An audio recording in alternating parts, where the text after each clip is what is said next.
Banjir yang mereda dan mangsa banjir di Terengganu juga dibenarkan pulang ke rumah masing-masing. Dalam tinjauan di Hulu Terengganu, beberapa penduduk masih berwaspada dan meletakkan barang berharga termasuk perkakasan atau peralatan persekolahan anak-anak di lokasi tinggi bagi elak rosak jika berlaku banjir seterusnya. Selain itu, hujung minggu juga digunakan sebaik mungkin pihak pengurusan sekolah. Dan Wakil Esro Awani di Terengganu, Nur Fazli Zai Ali, ada perkongsiannya. Silakan.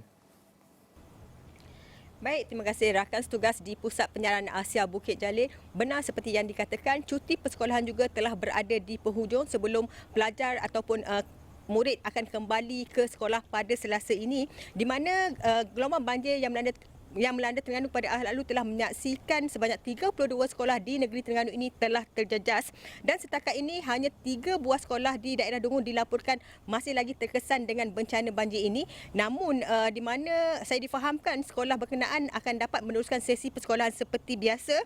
Dan sudah pasti bila kita bercakap pasal banjir ini, ia juga akan melibatkan para pelajar dan juga murid-murid, khususnya bagi mereka yang tinggal di kawasan yang rendah.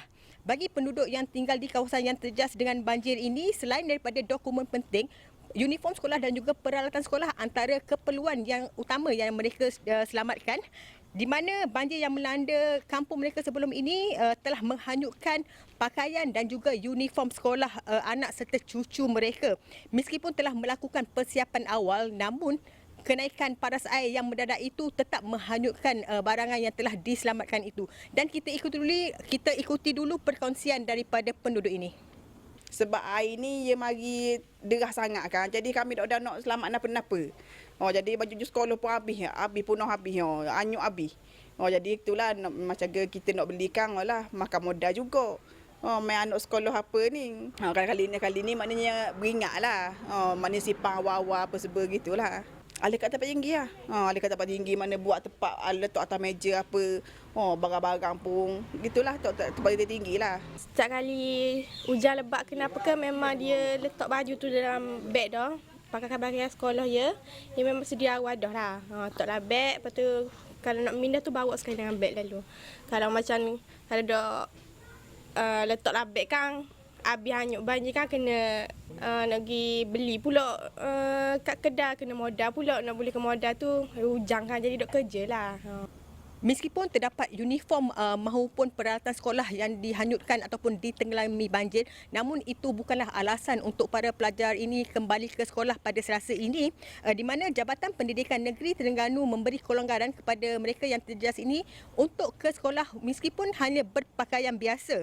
Dan apa yang saya difahamkan ketika ini juga, operasi pembersihan sekolah-sekolah di negeri Terengganu ini masih giat dijalankan.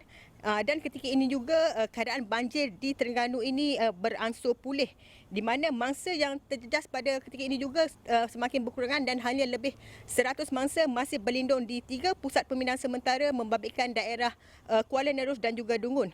Dan sepanjang hari ini cuaca cerah dan beransur baik di sebahagian besar di negeri Terengganu ini, di mana keadaan itu juga membolehkan sebahagian besar penduduk yang terjejas dalam gelombang banjir ketiga ini kembali pulang ke kediaman masing-masing. Dan jika keadaan cuaca ini berterusan dan tiada hujan lebat yang melanda di negeri Terengganu ini, kemungkinan gelombang banjir ketiga yang melanda Terengganu ini akan berakhir dan kesemua penduduk yang terjejas juga akan pulang ke kediaman masing-masing. Dan setakat ini dulu laporan saya dari Terengganu. Kita kembali bersama rakan setugas di Kuala Lumpur.